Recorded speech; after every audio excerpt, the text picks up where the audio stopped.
Lifestyle Pirates with Big J and Adriano. Welcome to Lifestyle Pirates. I am Nick Dunn. Thank you for that introduction. Still got it, buddy. Still got it. Welcome this morning to Lifestyle Pirates. We are live here in the studio with stand-up comedian, Sydney legend that no one's ever heard of, Nicholas Dunn. That's me. Good morning, Squire. Thank you. It's good to be here. Good to see you, mate. It is good. It's been a long time. It has been. It has been. It's been far too long between drinks. And, you know, On that note, cheers, boys. Absolutely. geez, almost went for the water. That would have been a cardinal sin. Right. Over the electric. Over the electric. Yeah, that'd be good. Lovely. Hoorah. Mate, so what's been going on in your world? How have you been? Just living the dream. Do you know what I mean? Like, obviously, the pandemic's been great for everyone. You know, it really helps you centre yourself at home. Yeah. You know, get some time to really spend time with your partner and all that sort of stuff and do all the things that you really love doing. No, I'm just kidding. My partner's great. you know. But I've been doing basically a whole heap of shit. Right. I was running a golf club, believe it or not, for a while, which was just part of a discovery project for a stand-up comedy piece I'm working on. Just kidding, it wasn't. It was just a job. Okay. You know, first joke misses. You know, but no. So about what, March, I think, is when the shit hit the fan. Yeah.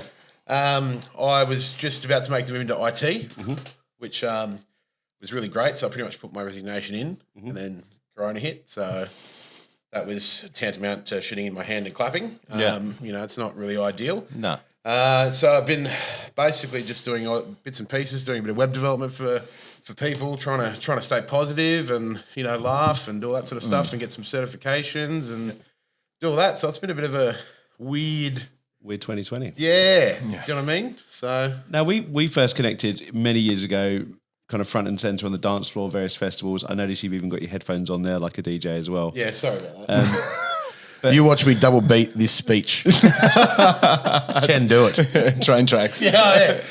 So what got you into stand-up comedy?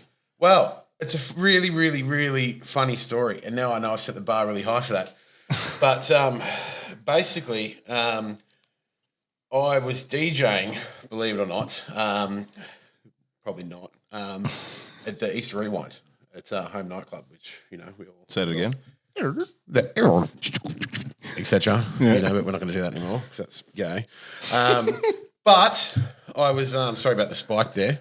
I was DJing. I felt sick as all get out. I was playing opening set because they really wanted to start the night out with a bang. Do you know what I mean? Yeah. So they booked me first in the second room. Yeah. You know, which was a weird approach. That's where everybody goes as well. First set, second is where everybody I'm hangs not out. even sure the fucking doors were open when I started playing, to be honest.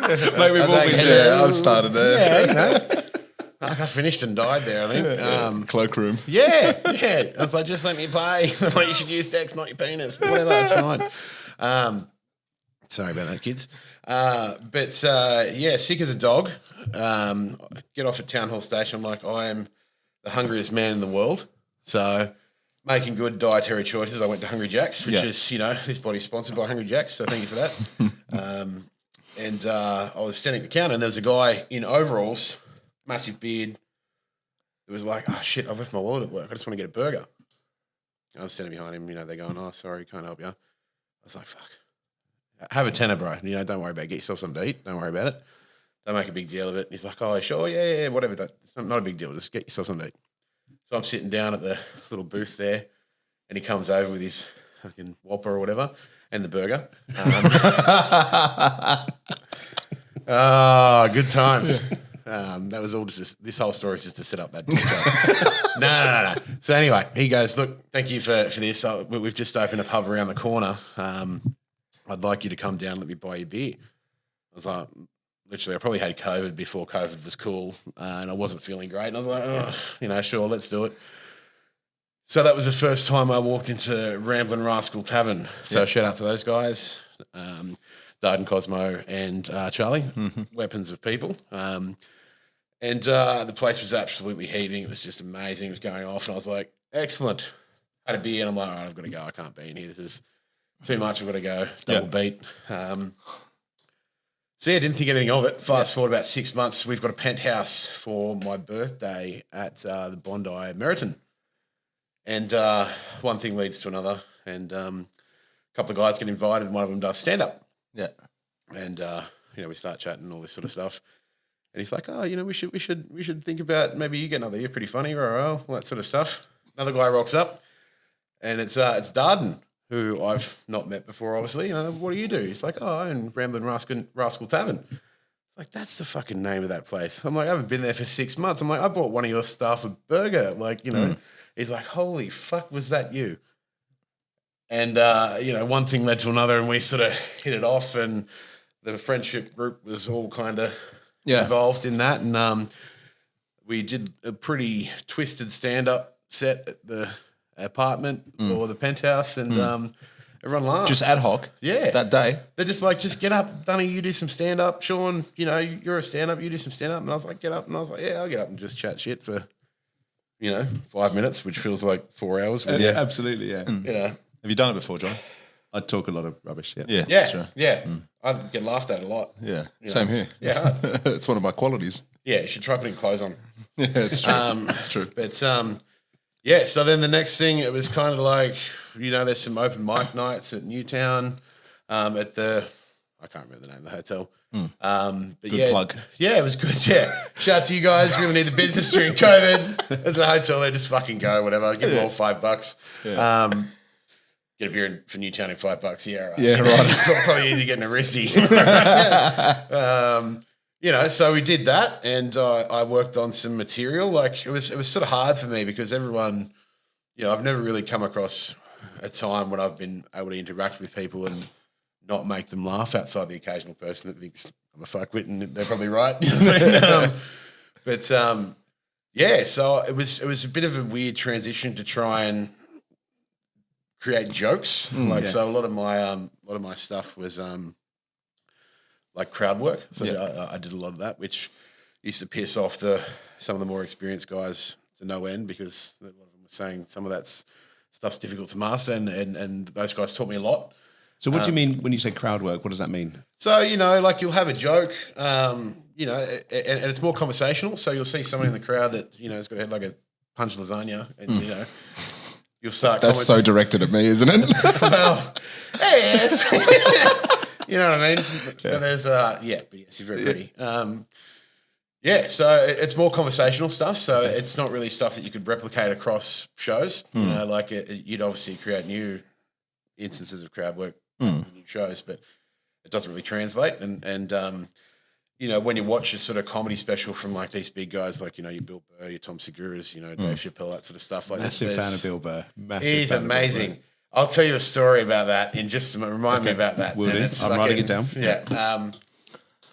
These guys, like, you see bits and pieces of crowd work in their specials, but that's not what makes a true comedian. Like, it's a definite skill that you need to have in your arsenal. So you talking about working with hecklers, or are you talking about you see someone and you think, I think they're going to be they're going to be okay if I take the mick out of them? Yeah. And if they're not, fuck them. Don't sit in the front row. You know what I mean? Exactly. Like, you see these people that get the shits in comedy shows, and you're like, you're sitting pretty much where the stage spotlight, you can't see the rest of the people. It's not a thing. But if you sit where the light can see you, hey, fucking fair game. You know what I mean? Blame fucking Nen that bought you the tickets. Don't blame fucking me or anyone else. It's your fucking fault. Sit somewhere else. You know what I mean? Go in the cloakroom. Yeah, exactly. Dad, with the DJs. Yeah, exactly. Play a fucking front to back set or whatever you want to do. But yeah, so like, again, it's not... You'd think everyone at a comedy show is up for it, generally. So you found that more organic, working with the crowd off the cuff and ad lib, rather than actually putting jokes together. Any jokey material? I'll take 7, please. Yeah, give me some of that jokey material. I did write a couple of jokes, and you may have to bleep this entire segment out. So, that's fine, and possibly burn the footage. But the joke I'm most proud and sickened by at the same time is, when you think about it, pedophiles are just adults in kids' bodies. Yeah, go on. Do you know what I mean? So that may need to be bleeped, and it's a bit of a slow burner, and it's really, really, really fun to just watch people's faces when you say that, because they're like, Am I allowed to go? So, it's fun. You can really sort of push the boundaries of what's... Definitely. Yeah, and like the thing that shits me more than anything is this whole cancel culture stuff. It's like... Big time. Great topic. I will take the piss out of anyone and everything, and I'd expect the same in return. Do you know what I mean? There is no ill intent for me. I think comedy's historically been the mouthpiece for the oppressed, and I guess political, outspoken people that allowed people to comment on that sort of stuff, and now it's kind of like, this guy farted in '85. There was a lady next to you. You can't do it. And it's, for me, I think comedy should be sacred. Like it's it's if you don't like it, don't listen. Like no one's sort of forcing you to watch Bill Burr, or they're not forcing you to watch Louis C.K. It's like, he probably shouldn't have waved his bits around, and that's bad. Yeah. Granted, you know. I think that's one of my takes as well. Is that one? I think comedians and naturally they're putting themselves up on front and center on the stage. They're making themselves vulnerable. Yeah. And so when they start talking about politics or, illness or, discrimination, race, that kind of stuff, it's all part of a story. And I think most comedians will do observational kind of humor. And don't forget, a lot of comedians are doing it to get a reaction. 100%. And it's ideal if that's a laugh. Yeah. But actually, there's obviously the different reaction as well. And I think a lot of them are starting to go, I think Jim Jeffries did this as well, where he just doesn't want people filming a bit in his shows. Because it's completely taken out of context. Exactly. Because it's like, I'm going to talk to you for an hour and a half, Yeah. and I'm weaving in and out of a story as I'm talking to you. And if you just film this 30-second segment, of course, it's going to be taken out of context. 100%. Of course, no one's going to get what I've been talking about. And like for me, one of the most majestic things in comedy is the callback. And it's like you'll set up a joke in the opening, third of the set. Which for me was about 30 seconds worth. Because I was only two short sets. It's a long time on stage, But when you see these, savants of comedy, like set up a joke and then, 20 minutes later call back to it, and you took that little. I love that. Yeah, just like you've just played with the audience in the second best way possible. Yeah, because they make it sound like it's completely organic, and that's not supposed to be stitched together like that. No, and like regrettably, one of the things that I haven't done yet is bombed on stage. And I really, really want to, because I think that's the way that you learn. So again, what do you mean by that? Like you get up in the room, you may as well deuce. just be talking to just take a huge steaming dump on stage. Oh, bombed. I thought you said Bond. I thought you said bummed. We're all somewhere else. Yeah, Well, that's That's so good. you haven't had crickets when you told a joke yet? No, like I have, but not to the point. Like for me, you're gonna have it's like a roller coaster. Like it's up and down. People are gonna do it. They're not gonna do it. Laughter wise, but generally you can sort of, throw out a fart joke or something like no. My audience is kindergartners, so I don't think anyone would be okay with that. But yeah, like you can get them back generally within a couple of beats. Like when you truly bomb, it's just like your first one misses, your second one misses even and everyone's harder, just over it. And they're just like. You can just see people looking at each other like, is this guy for real? Have you ever witnessed that? Oh yeah, and it's so hard to watch. Like, and again, not having felt it, like it's hard to see as someone who's been in that, in that position, and just would imagine what it would feel like. That must feel like shit. Oh, like it's. I remember the first couple of times I did stand up. I had to get that absolutely belligerently drunk. I don't remember doing it. Yeah. Wow. Yeah. So it was. And did you connect? Yeah, Of course you did. You've met Party, Dunny. Yeah. The guy's a legend. That's why you don't remember bombing. Exactly.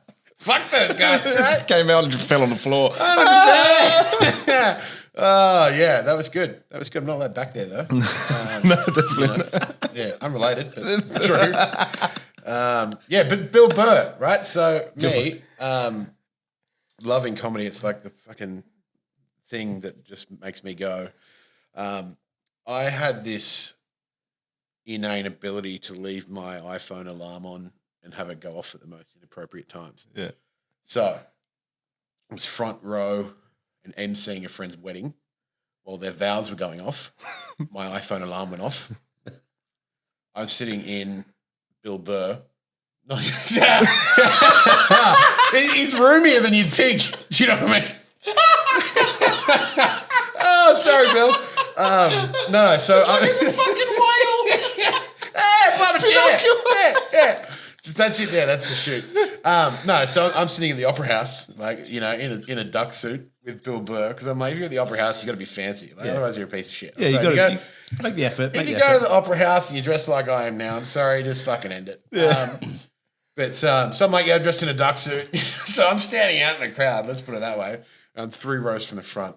Lights are on me. You know what I mean? Gling, gling, gling, gling, gling, gling, gling, gling. And he's like, and I see my fucking life stopped. I was like, I'm going to die here.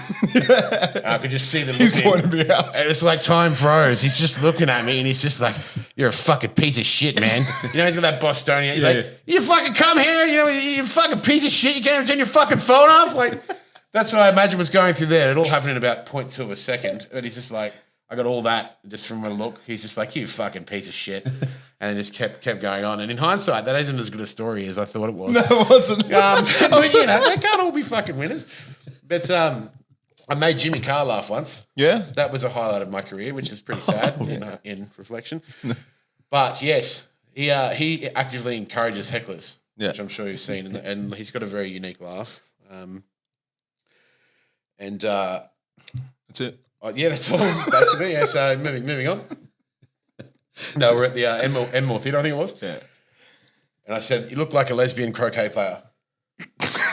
Is that what you said to him? That's what I said to Jimmy Carr. And he went, all croquet players are lesbian. I was like, okay, fair enough. And then I was like, you look like a penguin fucked a mannequin. And he's like, what? I look like a penguin fucked a mannequin? Oh, you know, and I was like, yes, life complete. It was fucking wonderful. Oh dear. So how does a writing part start for when it comes for jokes? Because jokes are usually organic. You know, you go off someone else. You're always talking to someone else. Like, you know, I've been at parties with you, in you. Yeah. And, you know, I'm still sore. Yeah, you know, but you feed off someone else. I suppose that's a crowd work you were talking about. It is. But for writing the jokes, there must be an unorganic way of writing. It starts there. Yeah, like and it's not to say I'm an expert on, you know, writing jokes or anything like that, but for me, that was the biggest fear and challenge that I had was like, how do you translate the, you know, interactional humor with like setting it up so it's, you know, available to the masses, and there's no, you need to know that Adriano's a piece of shit, or something like that. Everyone knows. Yeah, okay, yeah. But, you know, you don't need any of the context that is established between normal interactions. So it starts with the idea, and you're like, okay, well, how can I sort of step back from that? So, you know, perfect example. I was, someone asked me to be a godfather to their child, which, anyway, not a good choice because I am a piece of shit. But I went down to the hospital and I was like, okay, I've got to get something. Like, you know, it'd be pretty poor form to start it off without even coming in with a gift. I looked in the gift You bought shop. frankincense and myrrh. Yeah, exactly. Yeah. No, that was Good luck. that was the three. That was the Three Kings, buddy. That was Well, 2.5, whatever. That's fine. 2.5. I don't know, whatever. We'll work Meals. on that. Yeah, we'll workshop it. Yeah. But 2.5 meals. I fucking heard that. These things don't. Oh, you must have been in my left ear. Should put them both on. Oh, okay, all right. Headhunters. There we They go. don't fit my head. Oh wow, it sounds different. But anyway, I went to the gift shop and I was like, yeah, there's a big ass bear there. And I don't know if you are aware about the bear market. I know you're in Forex, so you should be across the you know, teddy bear market. The big fuckers are expensive. Hey, they're so expensive. What are we talking? Like $300. If you like Fucking what? You're like, okay. All right. I know what else I can get for $300. Yeah. You know, shares. But yeah, so I saw this bear and it was like, oh, how much is that? It was like $300. I was like, I don't even know this sea banger. I'm like, what are you going to drop $300 on him? It's a bit exactly. That was pretty much my joke. And, you know, that was one of the jokes that I used, you know, early on in my sort of career is a very generous word. Yeah. But that all came from me sitting there going, okay, I've got probably $8 in my bank account. What sort of a you know, How much bear can I get back? bear? And they're like, here's the eye, and just scar the child forever. I have a stamp, but it has a bear on it. Yeah, made in China. Maybe no, you were made anyway. But yeah, so that came from that, you know, interaction of me going, "Fuck off! I'm not paying that for a bear." And I was like, I don't even really know this kid, like you know. And then sort of like those sort of things of, like I think of what I believe to be funny shit all the time. It's just the biggest thing that I've realised that you have to do is to start writing it down. Yeah. You know?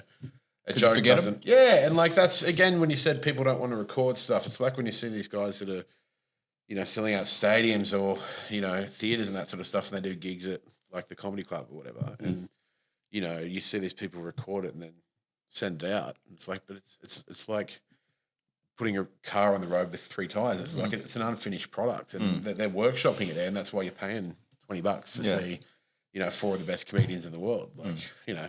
So it's a little bit different. So do you workshop your jokes out just with people? So if you think you've got a joke or something like that, will you try and slot it into a conversation organically? Probably not organically. Very, Just be straight up and say, Yeah, listen, mate, listen. I'm going to try some material right now. Sit down. You know what I mean? Come on, man. We can't do this now. We're at a wake. No, you're going to fucking listen, right? Well, funny, but my Pato, shout out to Pato, he came up to me and he's like, do you mind if I wake and bake? And I was like, good one, Pato. Congratulations. And you know, I was a little bit distorted, but it actually went over my head. And I was like, God, so disappointed in myself. I mean, like, but yeah, like it's you try to, and Emerald, my lovely partner, said to me a few times, I sort of get desensitized a bit to how funny that you actually are. And, sort of smacking my own ass at the moment, but we've got some friends in the States, and one of them's quite successful, whatever, and I was doing a bit of work for them, and like he thanked me on a Zoom chat, and I was like, I'm sorry, I couldn't hear you, Mickey. He said it again, and he's like, oh, I was like, I'm just kidding, I just wanted to say it again, you know what I mean? And they all went up, and Emma was like, you know, I really forget, like, how funny you are. And I'm like, yeah, thanks. If I can make you laugh, then generally it's, you know, pretty funny, but... Exactly. Yeah. This podcast will be worth a lot of money in the future when you actually make it. Yeah. Yeah, exactly. That's why we're banking on anyway. We thought we'd get in early. Okay. Have we signed the dispersion papers? Is it dispersion papers a thing? I don't know. I'll fucking sign them, BJ. You bring them out, right? You got a printer? Wi-Fi printer? Print them out. I sign that shit. Have you seen this is not related to the podcast at all, so probably not the best time to bring it up. But have you seen the new feature on the iPhone where you can like open up the notes thing and like take a picture of it and then like scan your signature in? It's really great. And I probably should have brought that up later, but you know. I'm pretty sure that's been around for a long time. Oh, okay. I'll just go fuck myself then. Yeah. So Steve Jobs? You fucking put a turtleneck on? Oh, no, it looks like I just broke out of prison. It does, yeah, but like a really, really camp prison in Mykonos. You know what I mean? We've got some guys in jail. I don't know why they're Turkish or something. I suppose it's quite close, isn't it? Or taken over. It's a bit of a swim, you know. But so where have you played here in Sydney? Where's your gigs been so far? Apart from your living room. Clarify the question, please. We're going to need to be a little bit more specific. No. I've done a few different places.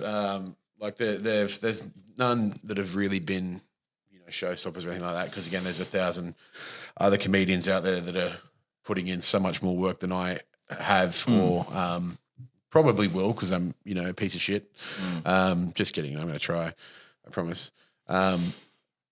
That are, you know, really putting the work out there. So hats off to those guys. But I've done sort of a few different bars in Erskineville, a few different places in the city. It's usually about a 20 or 30 people capacity, maybe 50 or 60, depending on the venue. There's one out at Sydenham or whatever that we did. That bigger than your DJ crowds. Yeah. Well, the closet can only hold so much, mate. You know. A few jackets. Yeah, exactly. But I'm glad we're able to come out of the closet together. Exactly, 100%. It's a coming out party. It's beautiful. But so look, there's a lot of stuff.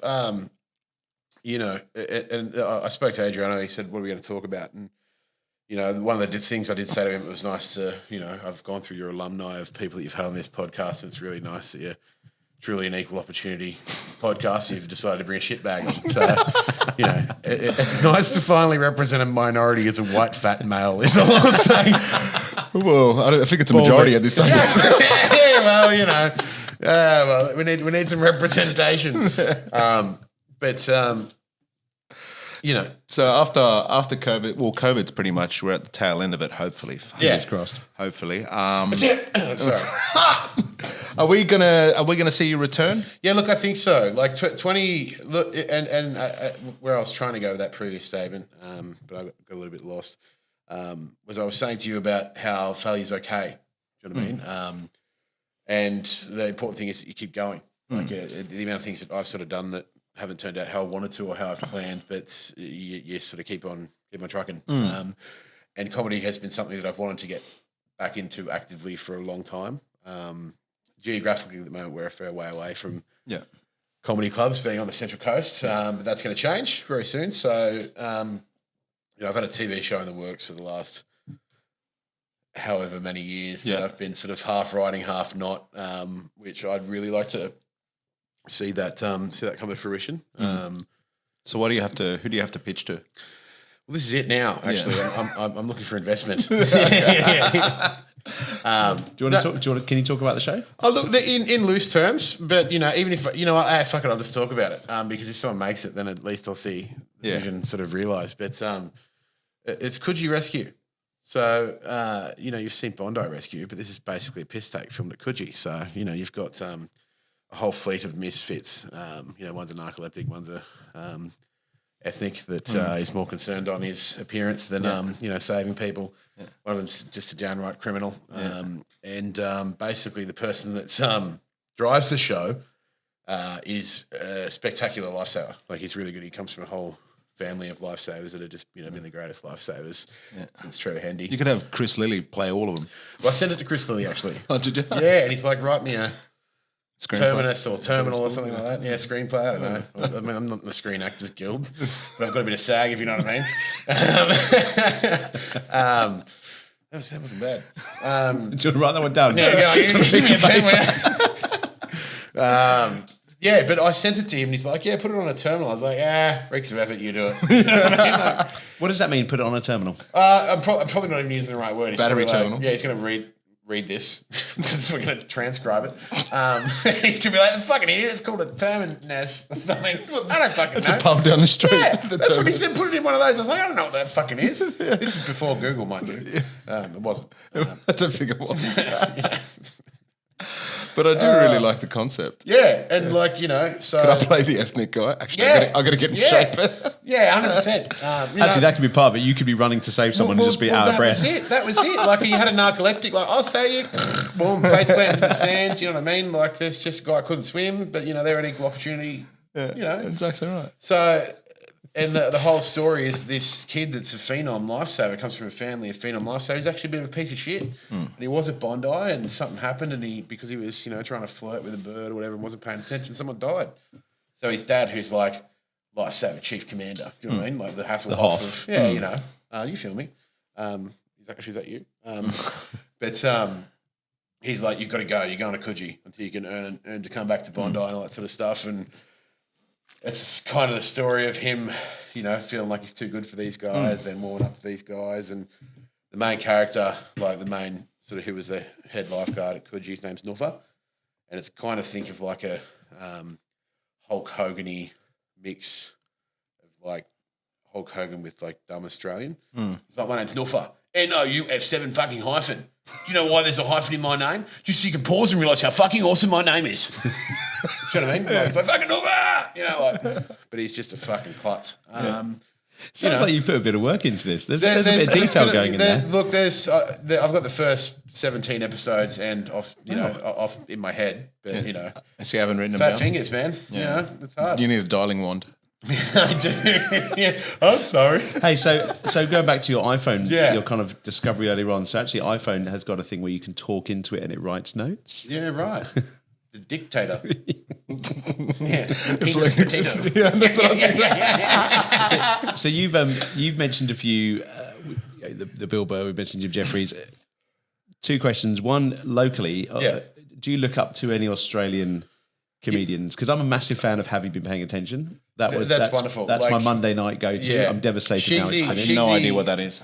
It's in essence, Have You Been Paying Attention is a weekly show where you get 6 comedians that they'll answer questions on what's been going on the week before, but they have fun, they have banter with it. And there's really one of the things I got from my wife was obviously the kind of backstory in terms of how people know each other, and how long they've been working with each other and stuff. So there's a real beautiful kind of chemistry and well, like Sam Pang and Marty Sheargold, like the amount of stick they give each other is just. I'd love to see Marty live because I reckon he's quite dark. I reckon he's like. You know, Shigs, all the respect in the world. Oh, Shigs, mates with him? Yeah, good, me and Shigs, we go way back. The Shigs, no, he'd be like, I do not know that man. Do not let him near me. He's not about the public at all. He's like, get out of my face. I don't care about you. You know, so he's one you look up to? He's someone? He's great, but like, we went and saw his stand-up that he just did recently before he left Nova. Arsehole. Love that show. And it was really good, but you know, I appreciated it. It was funny, but it wasn't really what I would consider great stand up. Like it was wonderful, but I could tell he was kind of just telling his stories.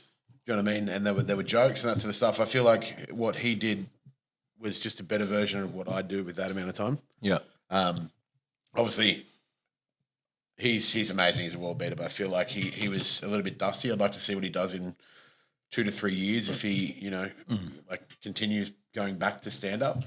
But yeah, like it was really, really good, and I loved it because I love Shizzy. Yeah. I was like, having seen people like Burr and, you know, Chappelle and Ron White and all these sort of guys that just really nail it, you know, set you up and knock you down. Like, you know, it just wasn't quite that. Yeah. You know. Did you actually watch stand-up comedy before someone said you were funny and before you wanted to get into it? Like, were you watching it anyway? Look, I think I've always been a rat bag. Like, my parents are rat bags. Love your mum, love your dad. They're all just because they're watching. Yeah, he said it was live this morning. Did you? Yeah, absolutely. We're going live. Oh, nice. Yeah. Where's the producers like sweating? C-bomb. Nah, but I've always been a rat bag. You know, like I've always sort of been the class clown, been all that sort of stuff, and I guess I was sort of more exposed to the world in general, and sort of stand up in my sort of late to mid-teens, I guess, like when you had your, you know, your Netflix, not even Netflix, like your LimeWires and that sort of stuff. Yeah, like, stuff. You now have AIDS. It's like, I wanted a song and your computer's got AIDS. It was really good. You know, you download these specials, and I still remember, I think the first like stand-up special that I saw, and I highly recommend it if you haven't seen it, is the Blue Collar Comedy Tour. The Blue Collar Comedy Tour. Yeah, it's Jeff Foxworthy, Larry the Cable Guy, Ron White, and name escapes me. But these guys, so Jeff Foxworthy was just like the biggest name in comedy in America for, you know, the last sort of 5 years before that. Like, he was doing stadiums and all that sort of stuff, and he bought these like friends of his, Larry the Cable Guy, who plays that rusty tow truck in Cars animation movie. The guy's huge now. Meter. Yeah, get her done. You know. Yeah. And that was when I first sort of discovered Ron White, who's probably my favourite stand-up comedian. The guy is just, it's just something else. You know, I'm not going to butcher any of his jokes by trying to recount them here. But if you're looking for someone who's truly a savant, watch Ron White, A Little Unprofessional. It's just, for me, it's probably the greatest stand-up that I've ever seen. I'm going to take your advice on that. It is. I'd say I'm pretty sure it's on Netflix as well. Yeah. So, how about from my neck of the woods? Did you get much of the UK comedy over here? Yeah, like not so much the early stuff, but definitely Jimmy Carr's probably in my top 2. Frankie Boyle, again, you're probably getting the theme of my comedy here. Frankie Boyle's probably the darkest motherfucker on the planet.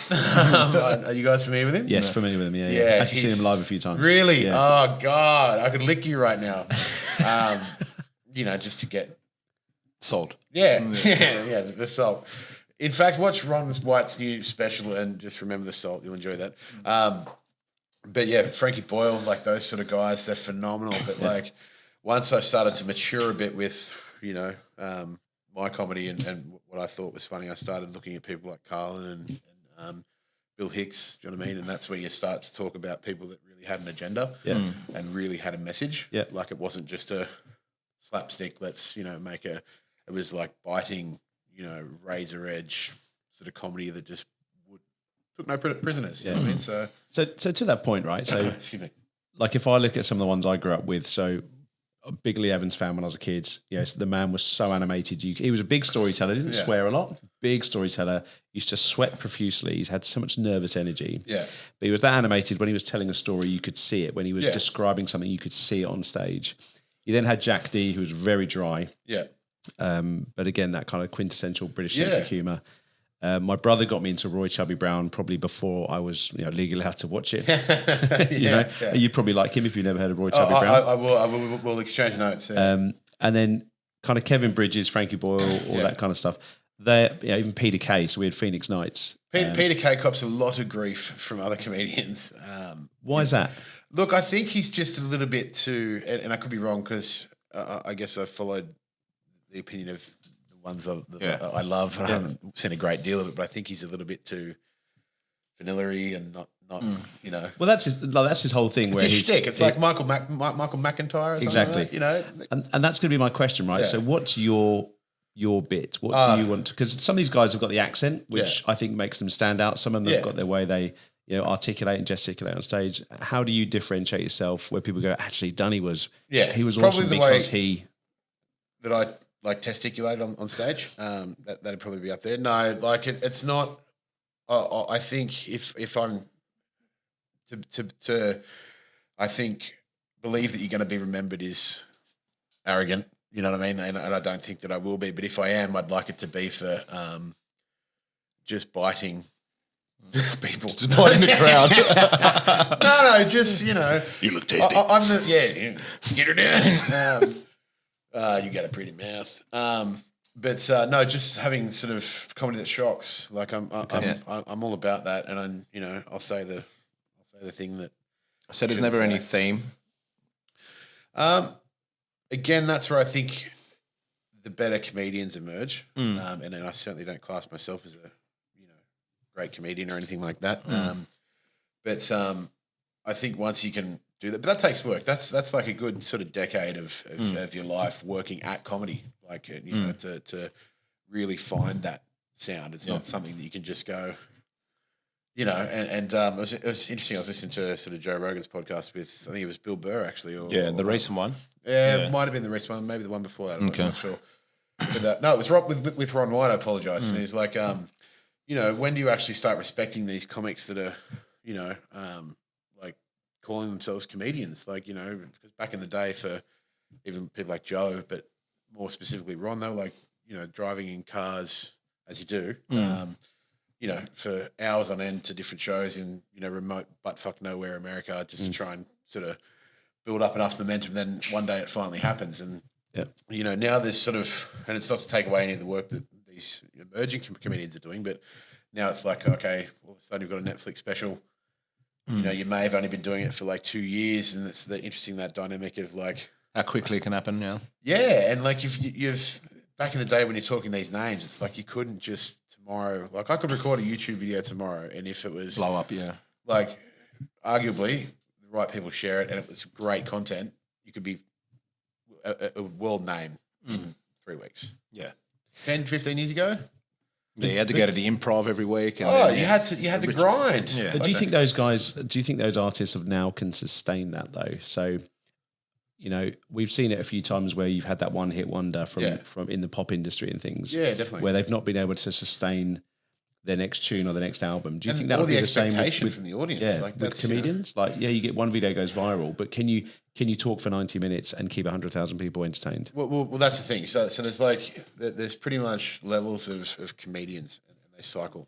Like at the moment you've got people like Kevin Hart, sell out a stadium like that.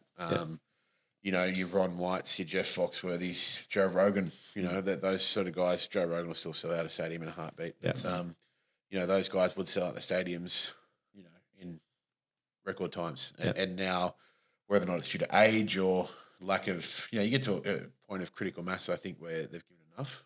Do you know what I mean? And especially now, given how toxic the I guess digital environment can be to comedians as well. What do you mean by that?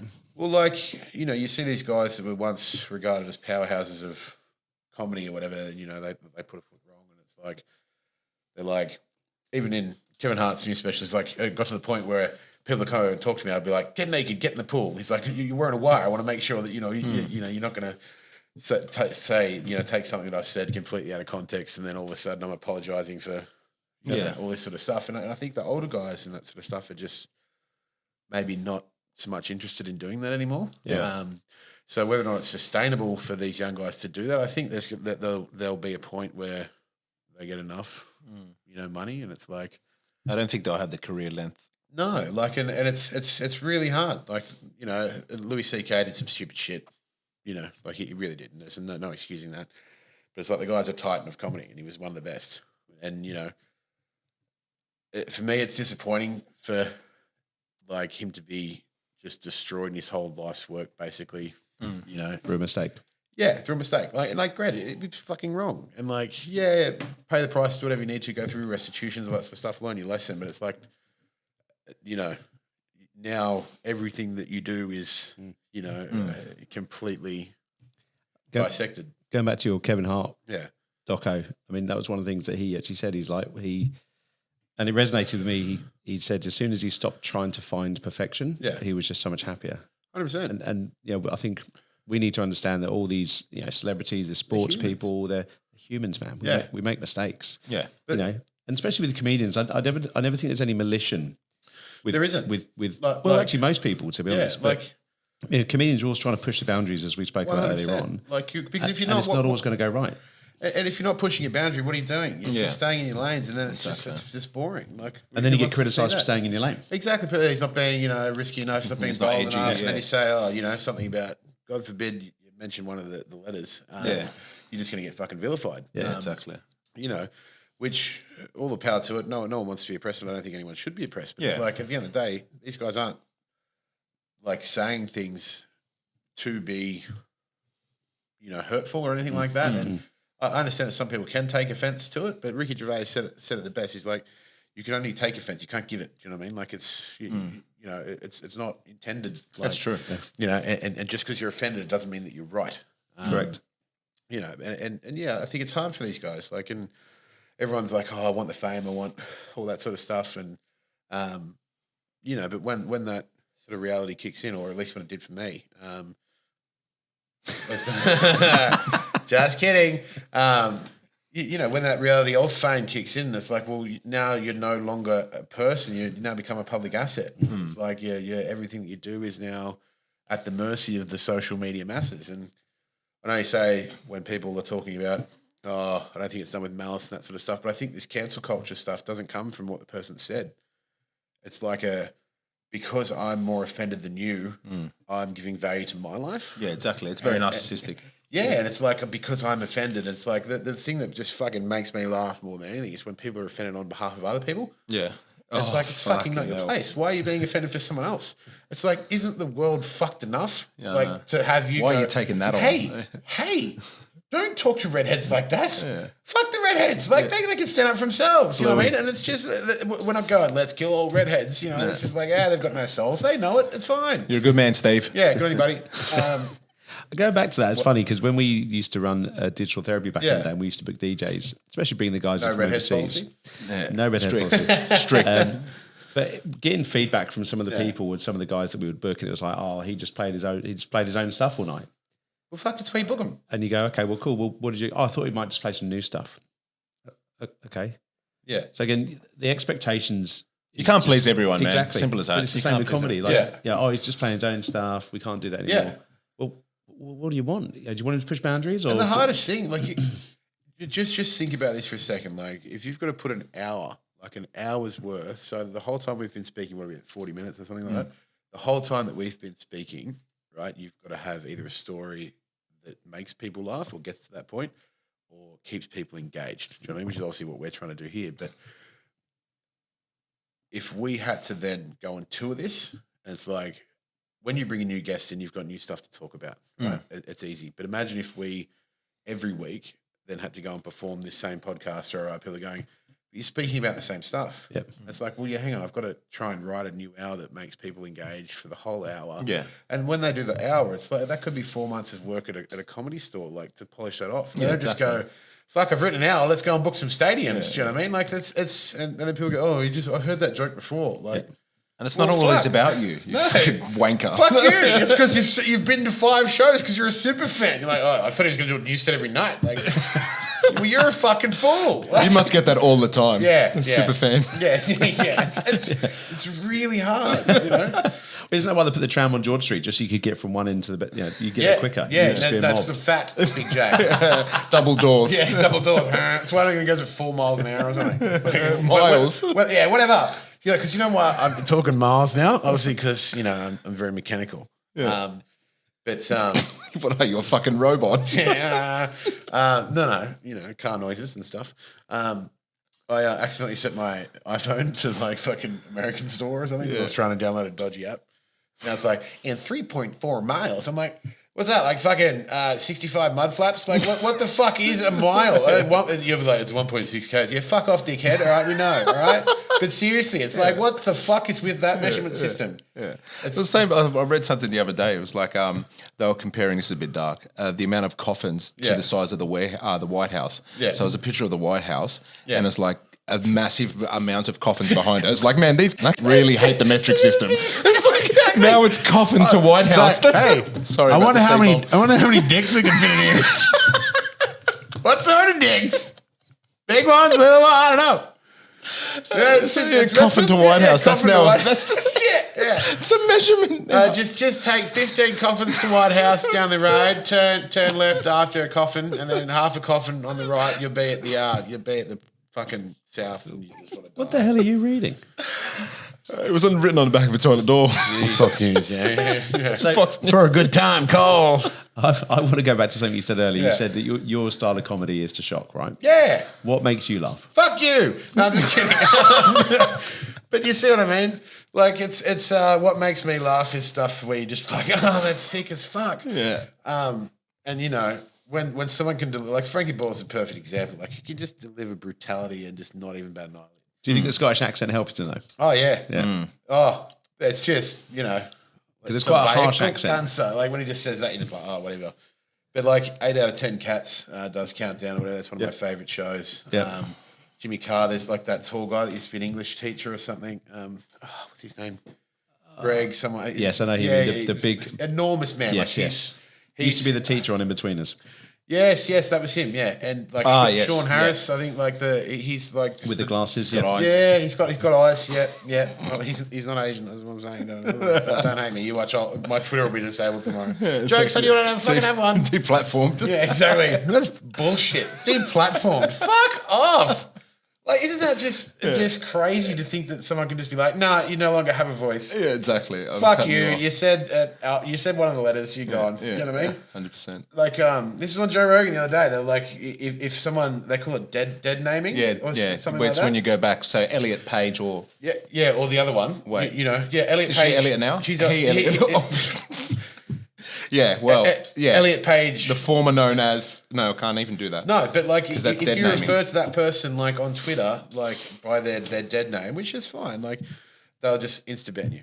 And I'm like, for me, like I understand and I can certainly sympathise. I've got friends that have done it, like that have had to transition. I can understand how like profoundly difficult that must be. And I have nothing but respect for the people that are able to do that and face those demons. But it's like, fuck, really? What does your mum call you? Yeah. Because mums have, oh, that's lovely, dear, but, I'm going to call you what you need. Like, it's a name. You know what I mean? Like, and for me, it's like... It's a whole victimizing. Yeah, it's like, by the way, so please don't call me that. Okay, you keep calling me that, then you're the asshole. Do you know what I mean? But it's like, if you go, hey, whatever, Well, before we get deplatformed, I'm going to go jump off this subject. Yeah, okay, nice. I like it. So tell me... Shit, I realised you're on a platform. I'm sorry, Spotify. So why do you think it is that you love comedy so much?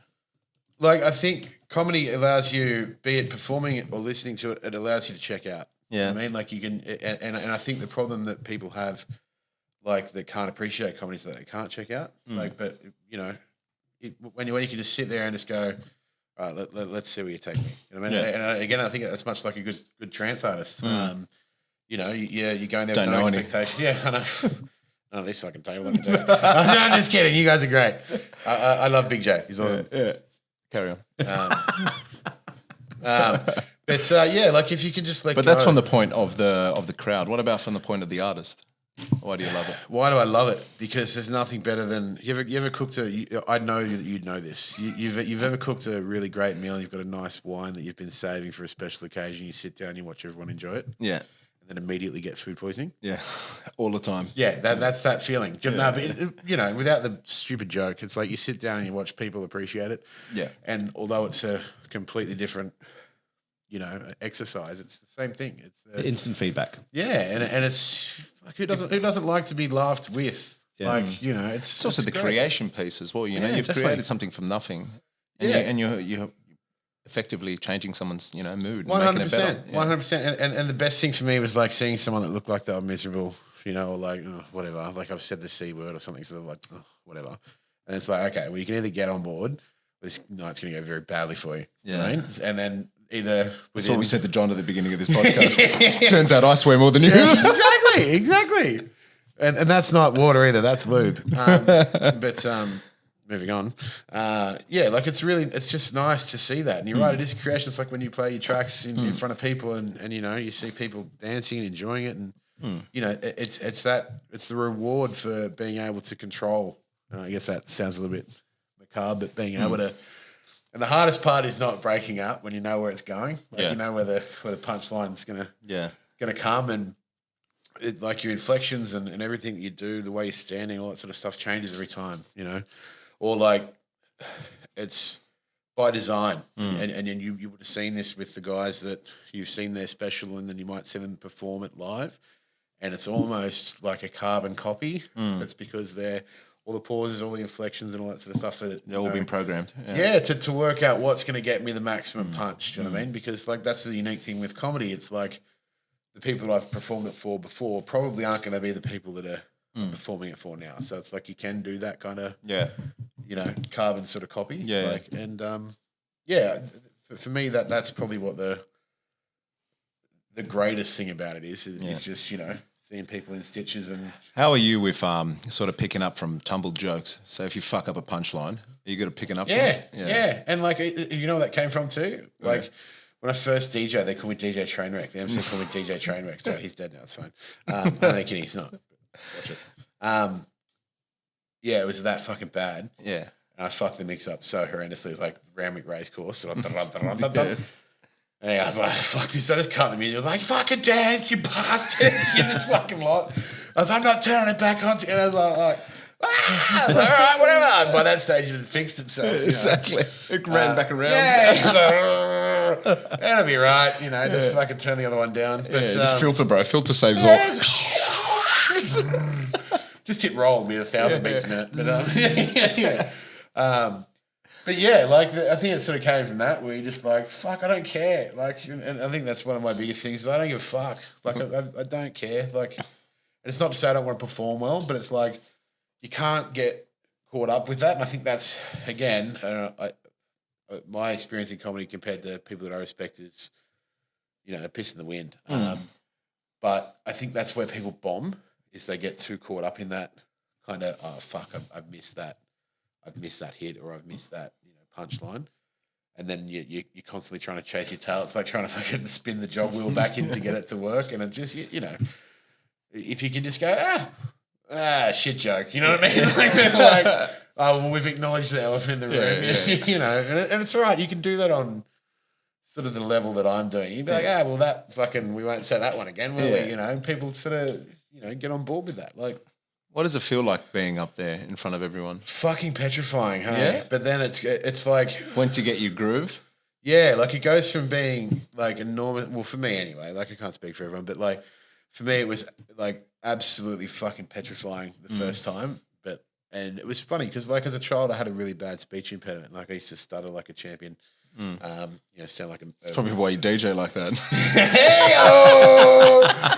Fuck that guy, am I right? True facts though. Yeah. But yeah, like so, the public speaking and all that sort of stuff has always had a bit of a you wouldn't know it, but has always had a bit of a I guess overhanging element of like, am I going to fuck this up? I'm going to sound like a rotor trying to start or something. That's a mechanical noise for you. But but then it really quickly switches to like, as soon as you get that first laugh, it's like, all right, let's go. You know what I mean? And that's there's nothing else like it. Like it's, you would have, and I guess it'd be similar to DJing outside of the closet. When you're actually performing in front of people. Yeah, it's a big difference. Yeah, better sound as well. Yeah. Not as much fucking leather jackets knocking back at you. But it's a great feeling, and anyone that's performed in any capacity, be it DJ, be it acting, be it whatever, like there's a certain person that appeals to. I mean, there's people that want to be in the crowd, and there's people that want to be on the stage, and I could safely say I know which one that we sort of fit into. And I don't need to tell you guys, but this is just something that sets your blood on fire. That you just kind of like. It's true, isn't it? And it really is. It could have been the 40,000 beers that I had beforehand as well. But it looked like there was twice as many people in there. Let me tell you that. But and then I started to like, okay, it's not the scariest thing in the world. I can maybe have 20,000 beers, but yeah, cut it in half, eh? Yeah, So on that, will you have a drink? Because I remember back in the day, like Billy Connolly, some of the guys, they'd be off their pickle, while they're performing. Do you have a beer when you perform? I had 1,000 of them. Does it help settle the nerves? But it also takes the shackles off a bit as well. Yeah. Like there's a sort of alpha zone for me. It's like 100%. Do you know what I mean? Yeah. It's like you get a little bit too tipsy and you're just a belligerent fucking mess and everyone hates you and you hate yourself and that's fine. But we'll talk about that another time. But there's that alpha state where you're just like, hey, I'm Dr. It's Nick. a balancing act, Yeah, and you have that one. It's like playing pool. Going, you can have 2.5 beers and you're a fucking ace. Like you have. I was actually going to say it's 2.5 beers. I think that's the zone. Exactly.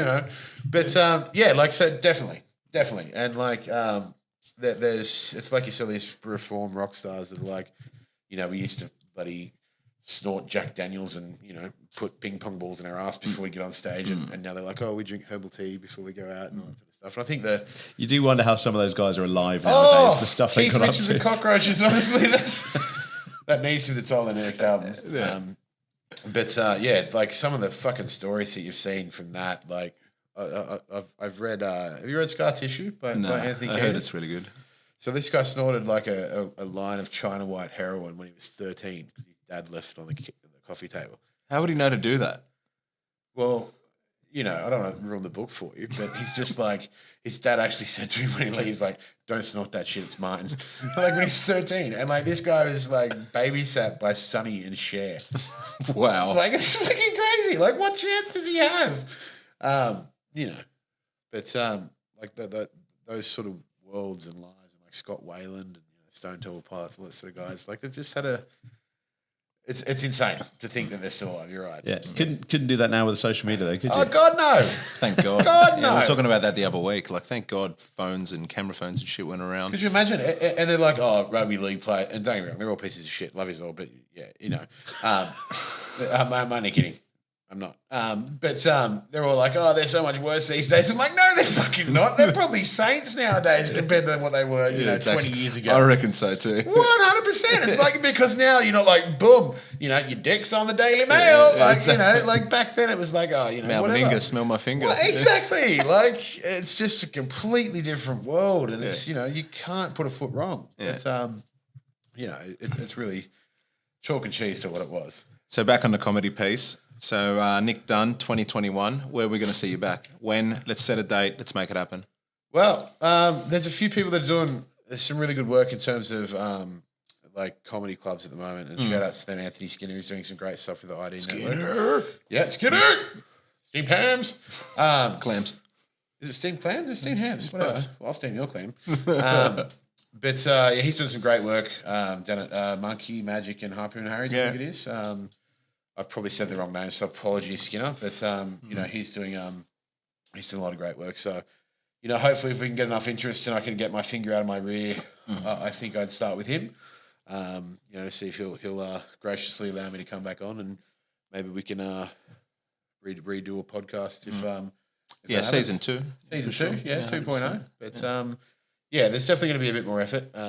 My partner's studying a medicine degree. She's about to start a medicine degree, so we're going to be moving back to Sydney eventually. So that'll make things a whole lot easier. Nice. It's just about, I guess, removing the excuses that I give to myself. So if I can do that, then it's got to happen. It's got to happen. So we'll certainly keep you posted. But hopefully, I'd say if we can get things working no later than sort of May, I'd like to say I'd like to have a 3 to 4 hour show together. You've said it. I know. There you go. That's what I mean. It's That's what out I'm doing. It's out there. One of the best things that I ever learned from all the personal development stuff is if you're going to do it, like if you're going to you want to do something, give yourself no way out. Like you're going to take the island, burn the boats. Yeah. So let's call the boats burnt. Yeah, they're burnt. So you've got a table booked for 4 Beautiful. for dinner. Who's around the table with you? And why? I thought you were like trying to be like, oh, we're going to go out for dinner. I was like, I've already eaten today. No, the people around the table. Shit, that's a really good question. Who would be around the table? They don't have to be comedians either. No, probably Tiger Woods, Ron White, Hunter S. Thompson, and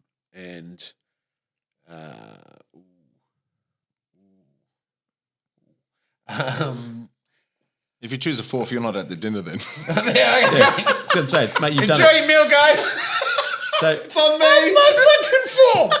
Oh, so God. why those 3?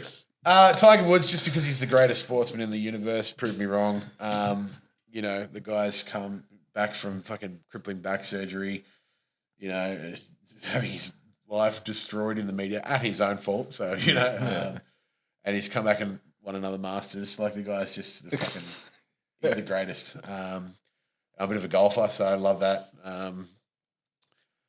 Ron White, just purely because he's just the fucking greatest comedian. I think that I'd really get along with him. As he says, I'll run amok with you. I'll run the fuck out of amok with you. And that's kind of my jam. And Hunter S. Thompson, just because I think that he's got one of those minds that, he probably wouldn't come to dinner with me. Nah, we'll force him. Yeah, I'll shoot the guy. Fuck. Because I think that'd just make a nice mix. Tiger would be very, hello. And they'd all just be like, hey, I'm at the bar. And, I'd like to. Are you here yet? I gotta bring out the cigars and the Quaaludes and stuff. That obviously Hunter S. Thompson to be involved in. But, and then drive a Lambo home. Yeah, 100%. You've really put me on the spot with that one. So I reserve the right to change it in season 2. Yeah, make better choices. I'll let you know how the dinner went, and we can sort of see how the next one goes. Maybe you guys are getting an invite this time. Yeah, hopefully. You know what I mean? So how can people get in touch if you book you, do anything? Oh, just have you seen Crocodile Dundee? Yeah. You know when he's got that stick and he just swings it around? Yeah. Like that? That's probably And then the you'll easiest turn way. up. Yeah. But look, Instagram's probably the easiest way.